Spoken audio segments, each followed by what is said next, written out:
And as a priest, he had the opportunity, which in those days, because of the number of priests, they had kind of a drawing that would be selected from time to time. And I've heard it said that many times a priest would have one time in his lifetime to serve in the temple.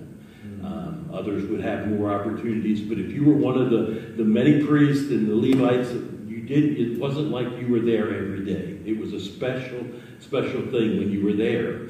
Well, the story in Luke chapter 1 opens, and we find that Zechariah is ministering in the temple. He's there doing his job. It just so happens that he was at the altar of incense, which the altar of incense represents, the incense represents the prayers of God's people.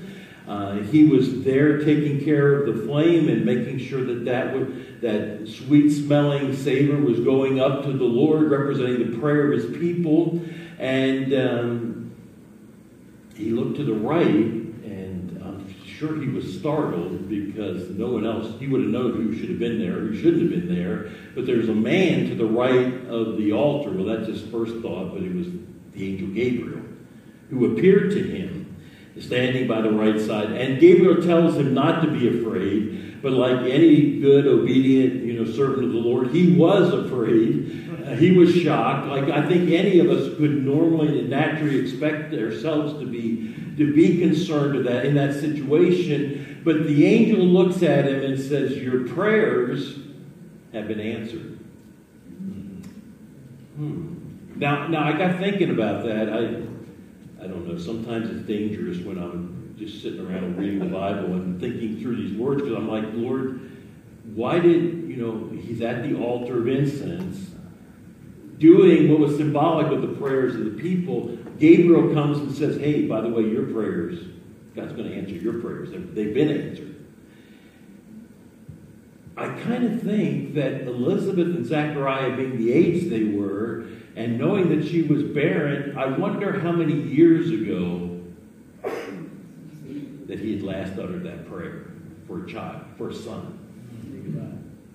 I was just sitting there and I'm thinking, it was probably, I'm sure it was more than 10 years ago. I mean, if they're that old, they're at that point in their life where they can't have kids, they probably wouldn't still be praying for kids. Like Deanne says, we've moved on from that stage in our life, and that's a good thing. I don't have enough hair or patience, I think, left for well, that's not true. I love my grandkids, but it's nice to send them home. Right, Patty? It's nice to let them go home sometimes, but I love those girls, and with all my heart. But I'm sure they had gotten to the place where they said, you know what, that's just not going to happen. God, we prayed to God. And for whatever reason, he said, no, we're not going to have children, and that's just the way it is. And so when Gabriel said, your prayers have been answered, probably I was thinking, if it was me, I'd probably be thinking, okay, so what did I pray for yesterday? Or, what in the last 2 or 3 weeks? Or 4, and try to go through that list and figure out what prayer he was talking about. I don't think Zechariah had any inkling that God was going to answer that prayer from probably many, many years ago. That couple prayed together, God, give us a son. Let us have a child, Lord. But then Gabriel looks at him and says, you're going to have a son. You're going to have a son. And he's not going to be just any son. He's going to be a son that will be great before the Lord, filled with the Holy Spirit from his mother's womb. Turn many of Israel to the Lord their God. He will have the spirit of Elijah. He will turn the hearts of the fathers to their children and the disobedient to wisdom. And he will prepare the people for the Lord in his coming. Wow. I can't even imagine what he was thinking and trying to process. It was like Gabriel's just unloading all of these incredible things to him and unpacking this.